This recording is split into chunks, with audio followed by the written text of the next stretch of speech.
Hello children. Today I am going to start with second chapter, that is a snake charmer's story.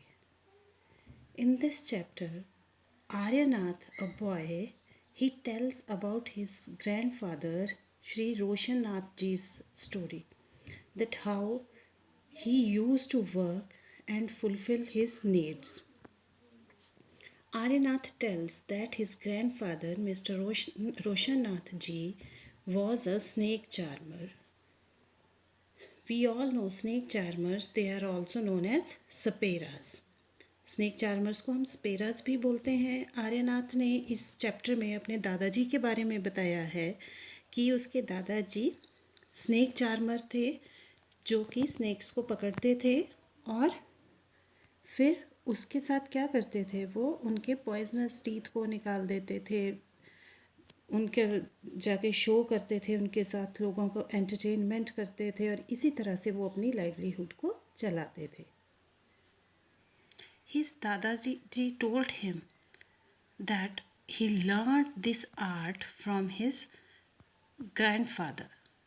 मतलब उनके रोशनाथ जी के दादाजी ने उन्हें बीन बजाना सिखाया और भी बहुत सारे काम, जैसे वो फैंग्स निकालना. और वटर फैंग्स होते हैं two poisonous teeth of a snake, जिनके थ्रू वो विनम दूसरे किसी की भी बॉडी में ट्रांसफ़र करते हैं.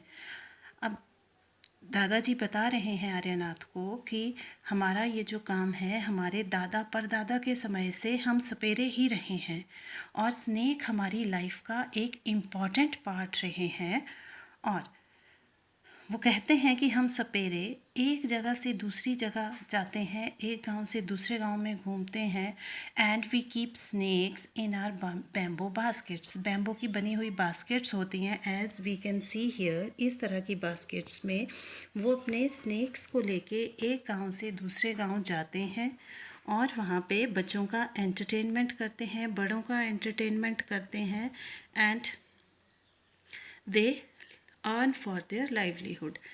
जब भी कहते, वो बता रहे हैं आर्यनाथ को कि जब भी वो किसी गांव में जाते हैं, सारे लोग उनके आसपास इकट्ठे हो जाते थे, फिर वो अपना शो दिखाते थे. जैसे ही शो ख़त्म होता था तो कुछ लोग घर चले जाते थे, कुछ वहीं उनके पास रहते थे, because those people used to know कि अब ये अपने बॉक्स में जो इन्होंने जड़ी बूटियाँ रखी हैं, दवाइयाँ रखी हैं उनकी, वो हमें दे सकते हैं. तो फिर वो उन लोगों से वो दवाइयाँ लेते थे और बदले में उनकी हेल्प के लिए उनको अनाज दे देते थे या कुछ पैसे दे देते थे. अब ये दवाइयाँ या जड़ी बूटियाँ कहाँ से आती थी? सपेरे जंगलों में जाते हैं, जहाँ से वो स्नेक्स को भी पकड़ते हैं और साथ में वहाँ से जड़ी बूटियाँ इकट्ठी करके उनसे दवाइयाँ बनाते हैं. अब पुराने समय में हॉस्पिटल्स नहीं होते थे, कम होते थे, तो लोग इन्हीं दवाइयों से खुद का इलाज करते थे. नाउ उसके अलावा और उन्होंने क्या क्या किया है, कई बार जब लोगों के खेतों में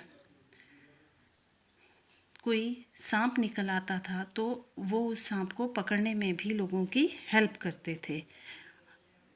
रोशननाथ जी ने आर्यनाथ को ये भी बताया कि कई बार ऐसा हुआ है कि लोगों को स्नेक ने काट लिया तो वो हमें बुलाने आते हैं, पर कहते हमेशा हम लोगों को नहीं बचा पाते थे, बिकॉज़ कुछ स्नेक्स ऐसे होते हैं जिनमें बहुत जहर होता है, तो इंसान की on the spot he death हो जाती है.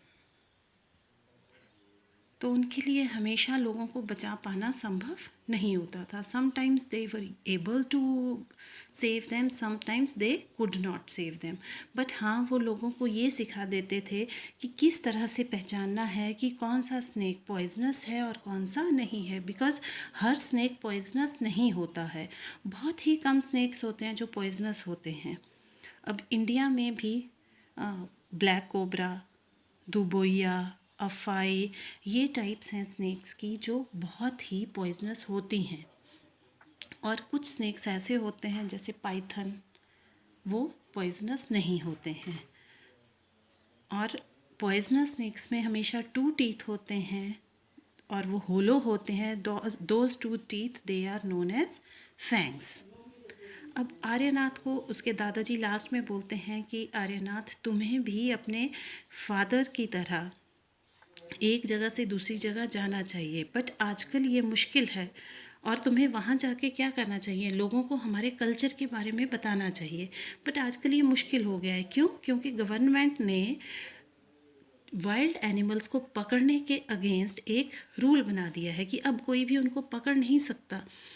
बिकॉज़ लोग क्या करते थे, एनिमल्स को पकड़ते थे, मारते थे और उनकी स्किन बहुत ही हाई रेट पे बेच देते थे, जो कि गलत बात थी, जिसकी वजह से एनिमल्स कम होने शुरू हो गए और वो एक्सटिंक्ट भी हो रहे हैं। उसके दादाजी आगे उसे ये भी बताते हैं कि हम सपेरे जो हैं, हमारे म्यूज़िकल इंस्ट्रूमेंट्स होते हैं जो कि एक बीन पार्टी में यूज़ होते हैं, वो हैं ढोल, खंजीरी, बीन और तुम्बा।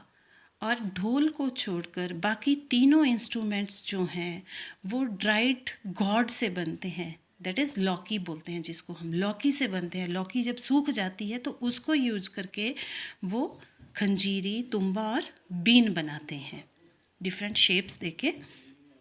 और इन स्नेक चार्मर्स को कलबेलियास भी बोलते हैं और इनका कलबेलिया डांस बहुत ही फेमस है। ये है, दिस इज़ कलबेलिया डांस। और इसमें जो मूवमेंट्स होते हैं, these movements are very similar to the dance of snakes. अब आर्यनाथ के दादाजी बोल रहे हैं कि बेटे आज के टाइम में आपके लिए पॉसिबल नहीं है कि आप स्नेक्स को लेके जाओ, एंटरटेनमेंट करो लोगों का, क्योंकि हर किसी के पास एंटरटेनमेंट के सोर्सेज हैं। लोग उतना हमें पसंद नहीं करते अब, क्योंकि उनके पास टाइम नहीं है हमारे लिए। So what should we do, हमें क्या करना चाहिए, हमें एक बीन पार्टी बनानी चाहिए जिससे आप जाके बीन बजाएं, अपना हुनर लोगों को दिखाएं और उनको अपने कल्चर के बारे में बताएं।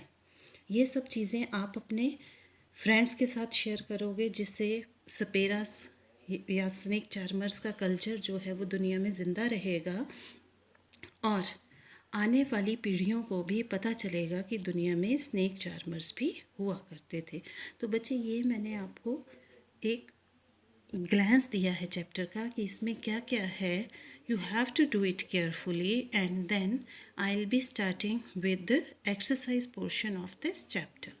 Thank you.